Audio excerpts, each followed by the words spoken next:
Bollywood king Shahrukh Khan, Saif Ali Khan, Preity Zinta की chemistry film कल हो न हो में नुमाया होकर सामने आई। हालांकि फिल्म के हदायतकार प्रीति की जगह फिल्म में करीना को कास्ट करना चाहते थे, लेकिन उनका मुआवजा तय न हो सका। फिल्म को शाहरुख खान, प्रीति जिंटा और सैफ अली खान की दिलकश कहानी और परफॉर्मेंस की वजह से बेहद पसीराई मिली। हाल ही में बॉलीवुड फिल्म कल हो न हो के हदायतकार करण जौहर ने इंकशाफ किया कि वो प्रीति जिंटा की बजाय असल में सैफ अली खान की जोजा करीना कपूर खान को, जो उस वक्त बॉलीवुड इंडस्ट्री में नई थी, उन्हें कल हो न हो में नैना का मरकजी किरदार देना चाहते थे, लेकिन माली वजूहात की वजह से ये काम न हो सका था। हदायतकार करण जौहर ने दावा किया है कि करीना कपूर फिल्म का मुआवजा शाहरुख खान के बराबर यानी 20 करोड़ रुपए मांग रही थी, इसलिए उन्होंने प्रीति जिंटा को इस प्रोजेक्ट के लिए साइन कर लिया। प्रीति जिंटा ने 2004 में बेहतरीन अदाकारा और मोनोलॉग ऑफ द ईयर का फिल्म फेयर अवार्ड जीता था। करण जौहर ने अपनी किताब में करीना कपूर के साथ अपने झगड़े के बारे में लिखा है कि उनके वालिद के इंतकाल के बाद उनके ताल्लुकात बदल गए थे।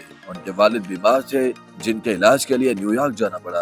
करण जौहर लिखते हैं कि ये वो वक्त था जब करीना कपूर ने मुझे बुलाया। ये अगस्त था, हमने 9 माह से बात नहीं की थी। उसने फोन किया और कहा कि मैंने यश अंकल के बारे में सुना है। उन्होंने मजीद लिखा है कि करीना कपूर फोन पर वाकई जज्बाती हो गयी और कहा कि मैं तुमसे प्यार करती हूँ और मुझे अफसोस है कि मैंने राब्ता नहीं किया, फिक्र ना करो।